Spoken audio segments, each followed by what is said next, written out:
Hello all, welcome back to my YouTube channel all about VLSI. From this session, let's start the development of Ethernet MAC controller.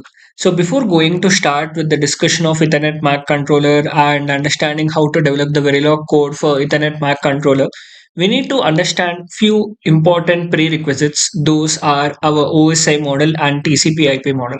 Now, basically, this OSI model is nothing but open system interconnection, and it's a theoretical reference model, and it is defined by International Organization for Standardization, and it has 7 layers. And this is mainly used for understanding, teaching, and debugging networks. Whereas in the case of my TCP/IP model, a practical implementation model, and it is developed by DARPA, and it is used in real internet, and it has 4 layers. Sometimes it is also shown as five. Let us try to understand first what do you mean by OSI layer, and let us try to understand what do you mean by TCP/IP layer.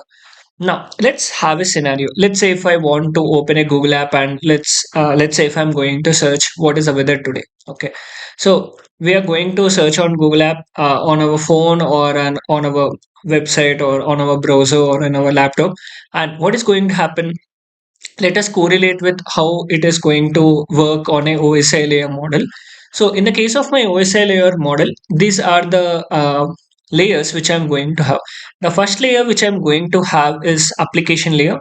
Next is presentation layer, and followed by sessions layer, transport layer, network layer, data link layer, physical layer. Okay, so whoever, let's say if we have a particular system A and system B with us, and if system A wants to send any particular request to our server, it may be system B, maybe a server which we want to access.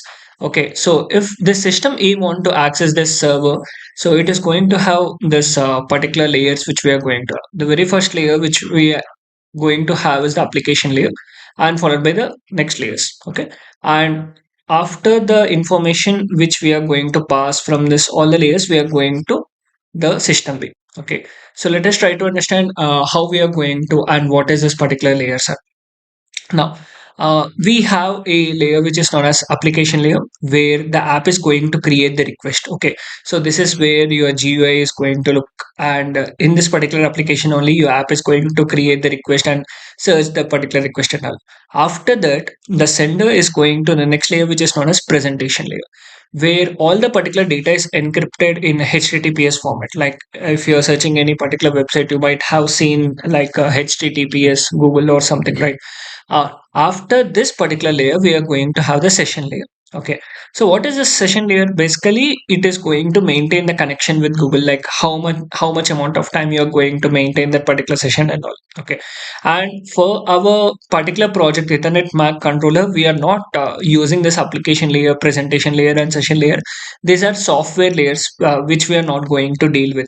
Okay, so that's the reason I'm not going to in specifically go and discuss about that particular things, right?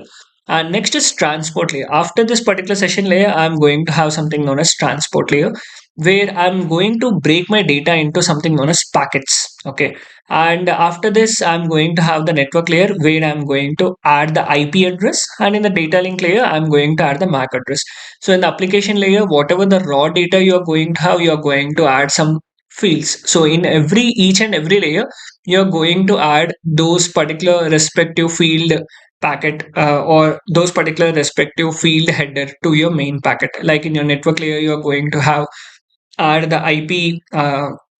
I mean the IP packet with your main packet, and in the data link layer you're going to add the MAC address, and after that in the physical layer you're going to send the data onto the physical wires. Like you might think of optical, or if it is a twisted wire cable, or it depends upon the protocol which you're going to use. In the physical layer descriptions you are going to refer to them, right? And after receiver going to receive this particular frame, it is again going to remove all this particular packets or headers which you have added to the main data packet.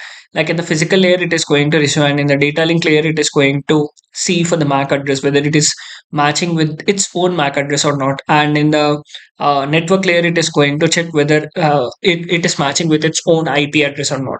So I mean this particular receiver, so receiver, it is going to receive the data using this particular physical link layer, and next it is going to the data link layer, and it is going to remove the information which is present, that is MAC information. And next it is going to network layer, and it is going to remove or analyze the IP information which we have added by the sender. And next in the transport layer, it is going to access the transport layer information which we have added. And again going to session layer, presentation layer, and finally user is going to see the data in the application layer. Okay, so this is how a particular two systems are going to communicate with each other using our OSI model layer. Okay, this is a brief intro what we need to have our understanding of. Okay, not an deep understanding. We need to know what are the different layers we are going to have. Okay, now yeah, this is what a brief example which you can refer to. Let's say if we have two devices, device A and device B, where device A is going to send some data to device number B. Before device A going to send any particular data to device B, in the application layer, we are going to have that whatever the data which we are going to have. To that, we are going to the presentation layer. In our device A presentation layer, we are going to encapsulate the presentation layer information to whatever the data which we are going to have. Next, in the session layer, we are going to session layer, and we are going to add the header, which is HTTP header. We are going to add to whatever the information we had. And next, we are going to the transport layer, and we are going to add TCP header to whatever the data which we were having previously. And next, we were going to the network layer, and we are going to add the IP header. And next we are going to the data link layer, and we are going to add the MAC header. So by the time we have received, by the time we have came into our data link layer, our packet is going to have MAC header, IP header, TCP header, HTTP header, physical this presentation layer, and the data. Okay, our raw data, and this will be converted into binary format, and this will be sent to the physical layer. And where the physical layer, it will be received by the receiver, that is my device B. And device B, from the physical layer, we are going to the data link layer, and we are going to analyze this MAC information.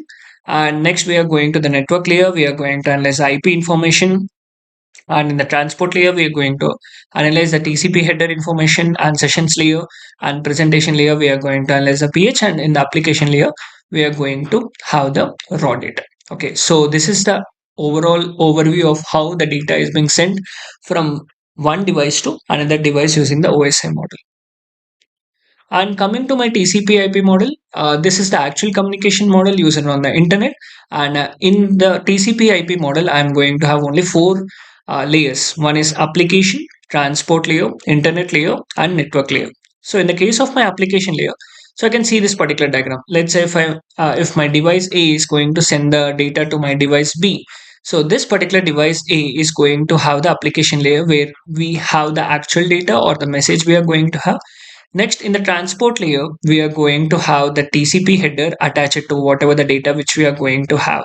And in the internet layer, we are going to encapsulate it, and we are going to add the IP header to whatever the data which we were having. And next, in the network layer, we are going to add the MAC address and IP header, TCP header, and data header.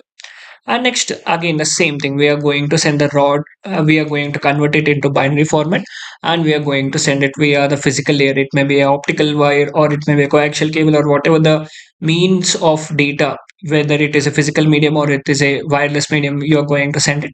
And in the receiver side, we are going to receive the data via the network layer. Again, we are going to analyze the MAC header, and again, the same thing which we have done.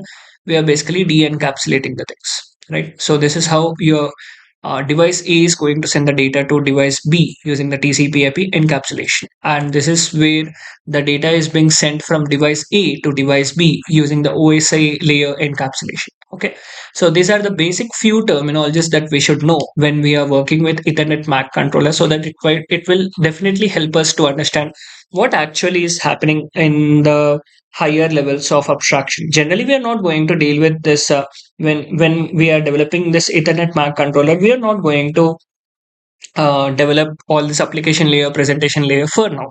In our project, we are not going to implement them. We are going to focus upon the MAC layer. Okay, yeah.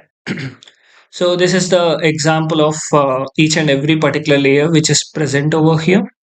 So in the case of my application layer, I'm going to access whatever the application which I'm going to have. And the protocols used in this particular application layer, you can think of HTTP or HTTPS. And next, we are going to have the transport layer. We are going to use the protocols like TCP protocol and UDP protocol. We will have different type of protocols like this, where Google search uses TCP, and this TCP have its own advantages and disadvantages also that we are not going to look into in this particular session. And next is internet layer, where we are going to add the IP header. Like we are going to have several IP addresses, and this layer decides which particular data should be routed to which particular packet or which particular destination. Next is network layer. We are going to send the physical data using Wi-Fi or Ethernet or 4G or 5G, and we are going to have the physical MAC address and frames and different signals we are going to have, right? So this is the differentiation table between OSI layer and TCP IP layer, where in the case of my OSI layer application and TCP IP application, both are the same, which where my applications are going to run. And in the presentation layer, uh, in my OSI layer, I'm going to have something known as presentation, but in my TCP IP, I'm going to still use the application only. Whatever the functionalities I'm going to have in the presentation layer, that are included in your TCP IP application. Okay. And session layer, we don't have something known as session layer. In the TCP IP also, we have something known as application only. And this is used for session creation, connection, and management. Those are all the functions will be included in the TCP IP application. And next is transport layer. So in OSI model transport layer, we are going to have the transport layer in TCP IP also. This is used for delivery using the TCP or UDP protocol. So we have something known as TCP protocol and UDP protocol that we are not going to look into. And next is network layer, and it is same as your internet layer in your TCP IP, which is used for IP addressing and routing. And next is data link layer, which is similar to your network access layer, and physical layer is also equal to network access layer. So network access layer here in the case of your TCP IP has two roles. One is adding your MAC addressing and framing, and also sending your raw data into the physical channel. Okay. Yes. So this is the difference between your OSI layer and TCP layer. Now, we have seen so many technical terms over here like IP address and MAC address, and in our project also we are going to refer to so many technical terms like MAC address, IP address, UDP, and all. So let us try to understand what are this particular technical terms. Let us try to in brief understand the meaning of some of the technical terms. So we might have seen this IP address several times when we were dealing with some kind of internet, right? So IP address basically stands for Internet Protocol Address, which is basically device logical address on the network. It's not the physical address, basically it's the logical address. Okay. This IP address can change. This can be changed. This is not a physical address. Whereas this MAC address is a physical address of your device. Okay. So every particular device is going to have a physical unique MAC address, which is basically device physical hardware address. That is what I was talking about. And next is port number. Basically, this port number is like your door number for the application. If your application wants, it's basically address for your applications. Okay. Next is DNS. DNS stands for domain name system. That is basically it is going to convert the website name into the IP. We can able to understand the English website names, right? But your system is not going to understand what is English name. That should be converted into your IP. Okay, that is nothing but your domain name system. And next is gateway. Gateway is nothing but it is the exit point to the internet. And next is router. Router is basically used to route the different data between different networks. And switch is basically used to connect different devices in the LAN. LAN stands for local area network. And next is packet. Packet is a small unit of data. We might have a large amount of data. In that particular large amount of data, small chunks of this particular data items is nothing but my packet. Okay. Next, protocol is nothing but it's a set of communication rules. Bandwidth is our main important concept we are going to focus on, which is nothing but maximum data carrying capacity. How much bandwidth your device can handle of, right? And latency, like what is the delay time which we can have. And DHCP is nothing but dynamic hosting configuration protocol, which we are not going to focus upon. This is not our topic. And subnet mask also we are not going to look into for now. Okay, so these are the important terms which we should know. And yeah, This is IP address, which is nothing but address of your device on the network, on a particular network of computers or systems. What is the logical address of your device is nothing but your IP address. Okay. And our phone or laptop will get different IP addresses, like it may be private IP or it may be public IP. Okay. And next is MAC address. MAC address is nothing but for every particular hardware, physical hardware, we are going to have a particular MAC address. Okay. And IP can change. MAC usually it is fixed.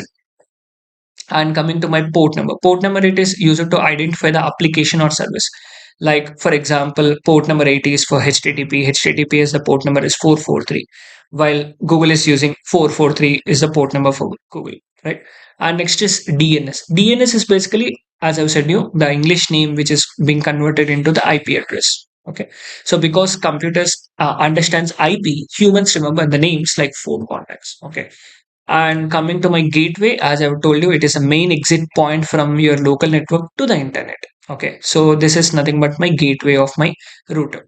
This is and yeah, and this was about the technical terms which are related to whatever we are going to see in our Ethernet controller. Okay, next in our session, what we are going to discuss is we are going to discuss about Ethernet IEEE 802.3 protocol standard, where we are going to discuss about the Ethernet frame, like what is your Ethernet frame it is going to look like, and what is the width of each frame, and what is the significance of each and every frame which we are going to see. And we are going to learn about that particular Ethernet frame structure. Then only we can able to build a Ethernet controller. Okay, yes, so that's about this particular session. Thank you.